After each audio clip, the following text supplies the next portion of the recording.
About 70% of our planet is covered by the oceans, yet we know more about the surface of the moon than the deep ocean. With such little attention from society, it's also no surprise that lawlessness is rampant out on the open ocean, with crimes ranging from illegal fishing to slavery at sea. New York Times investigative reporter Ian Urbina spent a number of years researching and writing his new book, The Outlaw Ocean: Journeys Across the Last Untamed Frontier. At times, he risked his life in his quest to shed light on the dark corners of our seas. Ian recently joined me at the New England Aquarium near our Boston studios for a live event to share some of his stories. Ian, let me just start by asking you, the Outlaw Ocean, to what extent do we understand that there's no law out there? I mean, in this society, we live where, hey, if you have a parking ticket, they come for you and they boot your car. I mean, there's a whole system of accountability. And yet out there, there's not. Yeah, so I approach this space both as a frontier and as an outlaw, by which I mean an extra legal space. It's not the case that there are no laws. There are lots of laws, but the laws are often written in a murky or contradictory way. And then also laws are only as good as their enforcement. And especially on the high seas in international waters, there's no, police force that is out there patrolling. So while there are isolated cases of enforcement, they're rare. You decided to, and forgive me about this pun, bookend Outlaw Ocean with stories about the Sea Shepherd Conservation Society. What about their journey stood out to you? And especially you have to tell us the story of the Thunder. Yeah, so for those who don't know, Sea Shepherd is this interesting organization, self-described as a vigilante ocean conservation group. It's an organization that has a large fleet of ships, and they go around the world patrolling. And so the book is, as you say, bookended with two Sea Shepherd stories. The front story is about Sea Shepherd's campaign to chase the world's most wanted illegal fishing vessel called the Thunder. And then the last chapter of the book is a look at a very different campaign, which was Sea Shepherd's harassing of Japanese whaling ships that are whaling arguably illegally on high seas. And so the Thunder, the bottom line with this story was that there has been this purple Interpol list, which essentially is a sort of arrest on site list. And ships would be put on this purple list if they had engaged in demonstrable repeat illegalities over a length of time. And the Thunder, by some metrics, topped the purple list because it had well-documented decade worth of illegal fishing, largely in the Southern Ocean, largely aimed at the Patagonian toothfish, also known as Chilean sea bass, and to the tune of $67 million. And Sea Shepherd said, it's very frustrating that there is this list out there, and yet these ships, to a large degree, are allowed to operate without difficulty. They catch their fish legally or illegally, they go into port, they offload, and they go on, and no one ever arrests them. So Sea Shepherd said, we'd like to do something about it. We'd like to sort of show governments that, A, we can find these guys, and B, then once we find them, we're going to harass them. And as different from their whaling campaign, where they would actually ram the Japanese and do more aggressive things, on this mission, Sea Shepherd decided, we're not going to ram them, we're just going to trail them, and every time the ship attempts to enter port, we will raise a stink, contact the media, embarrass the local government, etc. And the first task was, let's start with the Thunder, tops the list. We got to find these guys. Sea Shepherd did that within 2-3 weeks, found the Thunder, nets in the water in illegal space in Antarctica, and thus began this sort of epic tale of what became what some folks have said is the longest sort of nautical law enforcement chase in history. And what occurred was these two Sea Shepherd ships, the Bob Barker and the Sam Simon, followed and harassed the Thunder over the course of 110 days and over 10,000 miles from Antarctic waters all the way up to the coast of Africa. And spoiler alert, ultimately, after a chase that involved the Thunder going through really perilous ice fields that most folks usually circumvent, they went straight through the middle, Category 4 storm that normally ships wait till it passes. The Thunder went through, all trying to lose their tail, essentially. But at some point, the Sea Shepherd guys saw the Thunder guys putting their nets back in the water, they cut the nets and took them, and the Thunder turned around and began chasing the Sea Shepherd guys. And so it was this really dramatic escapade and ultimately culminated, shall I? Well, but wait, you were there though for Yeah. part of this. Yeah. Tell us how you get aboard this and what you do to get this story. Yeah, so I got a call from a source at Interpol who said, "Hey, have you heard about this thing going on down in Antarctica? It's the longest law enforcement chase on the sea, and it doesn't involve law enforcement." And I remember thinking, I don't even understand what that means, but I'm interested, you know. And so I said, "Tell me more." And he said, "It's this conservation group who are sort of self-deputized as vigilantes, and they're chasing this Interpol most wanted ship, and it's getting really hairy, and it's been going on forever, and there are all these interesting shadow players involved." And I said, wow, that sounds epic. Let me try to see if I can get on board. I contacted Sea Shepherd, convinced them to help me think of a way for me to get on board the chase without, obviously, the ships couldn't leave their mark, leave their target. So they couldn't come pick me up and then return because they'd lose their target. And so we had to figure out a method for me to get out to certain coordinates that they likely were going to pass through. And then they would quickly pick me up and fall back in line. So that was a challenging task in and of itself. And ultimately, though, we were able to get to those coordinates right at the deadline, got on board, and then I was embedded with them for a while so I could chronicle the story. The story that ends with the Thunder sinking. Well, but before you get to the end, talk about how you got between the two Sea Shepherd ships to work on this story. So imagine Navy level ships and they have high sides. And so the Sea Shepherd vessels obviously don't want to stop at any point. And so the photographer and I wanted to be able to chronicle the experience from both ships. So we had to move back and forth between them. And what that typically means is you get in a smaller boat and they have a crane that lifts the small boat and sort of puts it on the water while they're moving. And then you climb down a ladder and you get in the fast boat. And the fast boat then takes you to the other side and you do the same thing in reverse. And that ladder process was definitely hair raising. And especially for my photographer.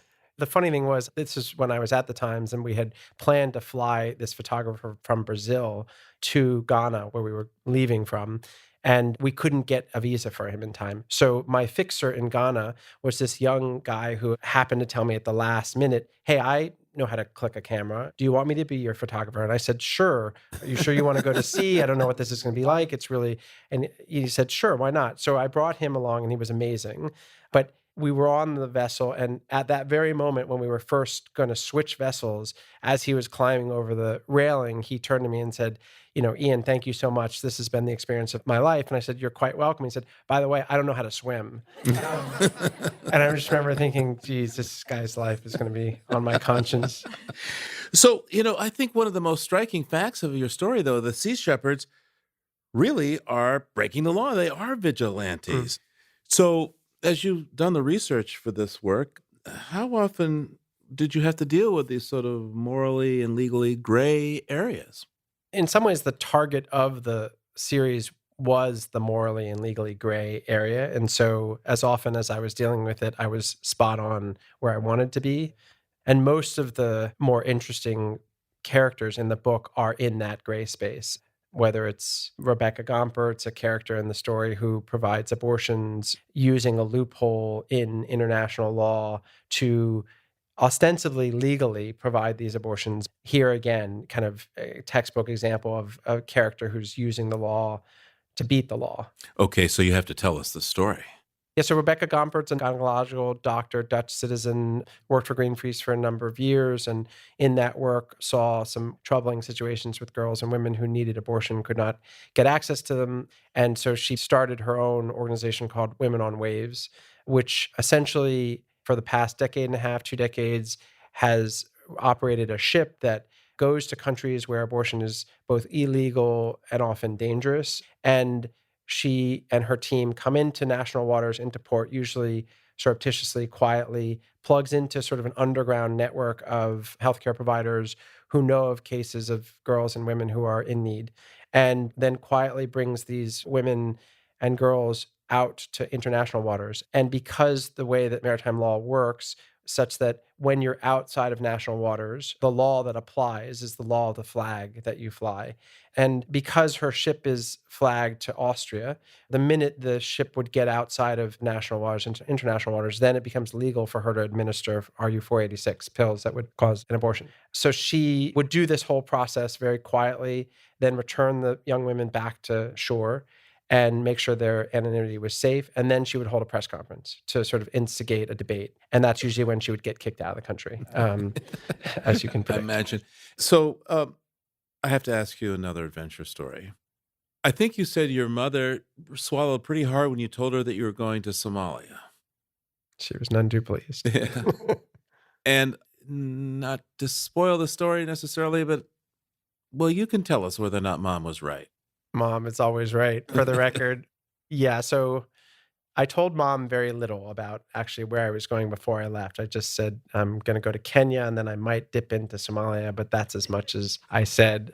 Yeah, the Somalia story was an example of a story where I went in aiming to tell one story, which was actually going to be a good news story about an unusual, successful case of law enforcement where the Somalis and the Kenyans had gotten along and worked together and they'd caught these repeat offenders.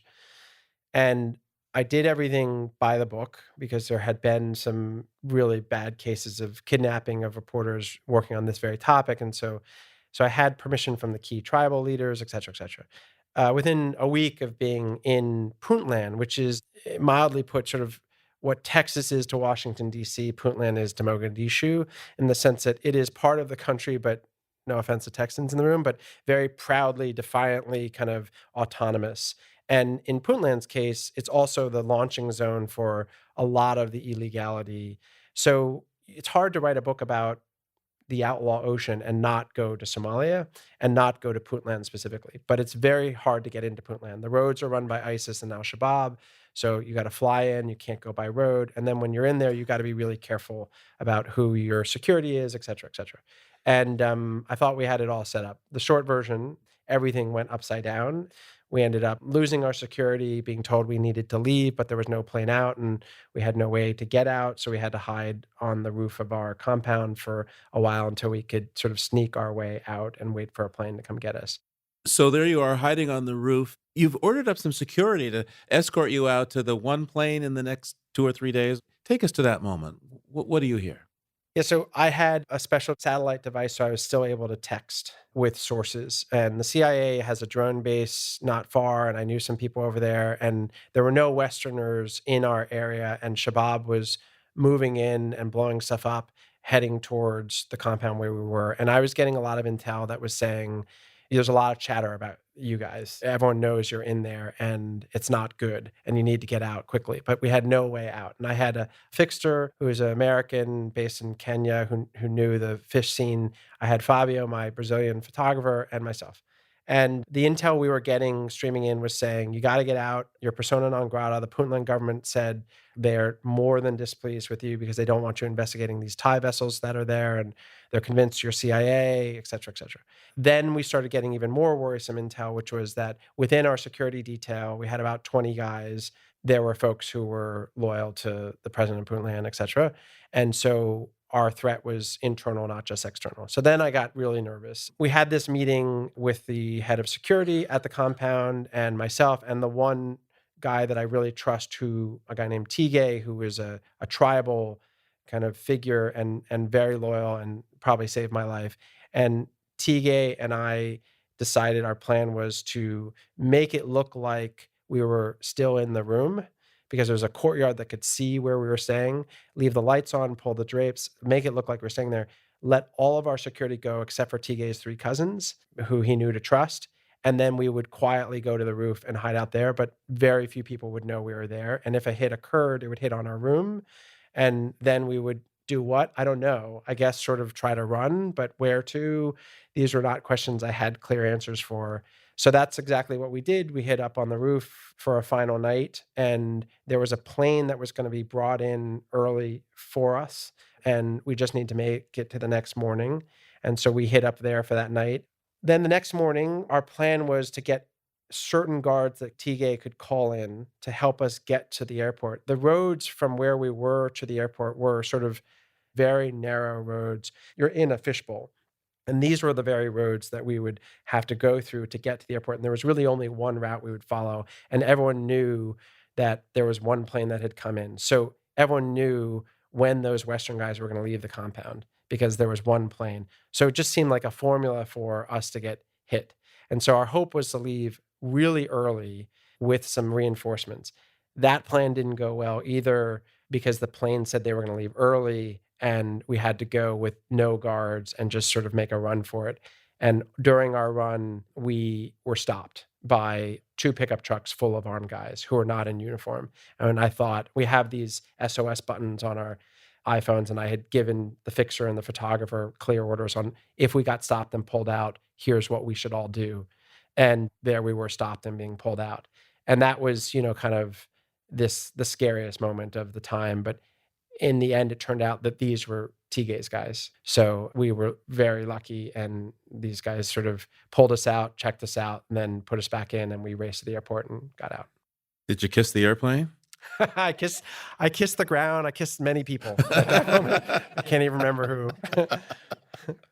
There's a line at the end of your book, and it's going to be better in your voice. This is from page 408 of The Outlaw Ocean.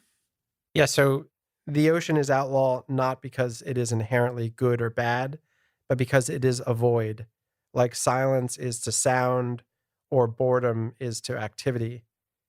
While we have for centuries embraced and touted the life that springs from these waters, we've tended to ignore its role as a refuge of depravity. But the outlaw ocean is real, as it has been for centuries, and until we reckon with that fact, we can forget about ever taming or protecting this frontier. So, what's the fix? What's the fix? Yeah, some say the ocean is just too big, it's too vast to be brought to heel. And you would say?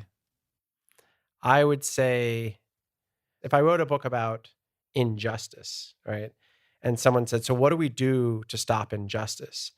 I would probably say we start by not asking that question because it's too broad and I couldn't possibly answer at that altitude. Similarly, what do we do to fix the outlaw ocean? That's kind of like, how do we win the war? And I would immediately say, don't think about the war. Just choose your battles and figure out which of the specific components of that war are the ones that you feel most motivated to tackle, right? So again, if it's ocean dumping or plastic pollution or murder or protection of seafarers or how we handle stowaways post 9/11 or seafood supply chains, I think the smartest move is to not think about the war.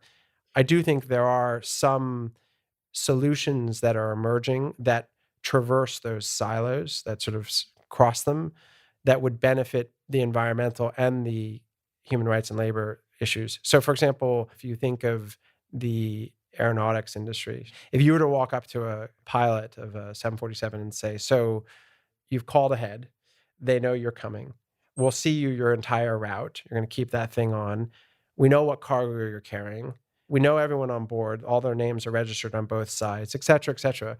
These answers would be readily and easily answered, right? In much of the world, in the long haul fishing realm, if you asked a boat captain these questions, they would look at you like you were crazy to even be asking those questions. So there is a cultural issue that needs to be confronted that's in the maritime space that allows this realm and those who operate in it a certain level of liberty that is a core problem in my view. And so whether ships have a unique identifier, a license plate that everyone can see that stays the same, and there are serious consequences if you attempt to change it. That would be one step. It not being normal or allowed to turn off your transponder, and in fact, imposing transponders that you can't turn off at all. Another thing that could be a big step forward. These are lofty ideals, difficult to actually implement, but could be a big step forward to like actually tracking who's moving what, where, and how, and what's happening to the fish and the people that work there. And I have to ask this as well. Through all these difficult situations, share with us an uplifter. There's a lot of beauty out there, both in the space and the people. That's why I often say, like, it's extra legal. Even sometimes it's purely illegal, but it's not always bad. The characters I met along the way, the sort of underground network of anti trafficking advocates who specialize in helping sea slaves, essentially debt bonded or even just shanghaied workers, some of them shackled, escape, is really inspiring. And often those guys are breaking laws. The Rebecca Gompertz types that are out there trying to use the law in creative ways and use the high seas in creative ways to help, in their view, I think are really impressive. And then also, just for all the gloominess of the reporting and the abuses it highlights, for the most part, the crew on these vessels, some of them as young as 13, their will to survive, their sort of scrappy ingenuity to make the time pass, their camaraderie, their sense of humor, their work ethic is really inspiring. They're not sort of downtrodden, somber faced, even in the midst of really harsh conditions. So I find those things inspiring. Ian Urbina's new book is called The Outlaw Ocean, Journeys Across the Last Untamed Frontier. Ian, thanks so much for spending the time with us. Thank you.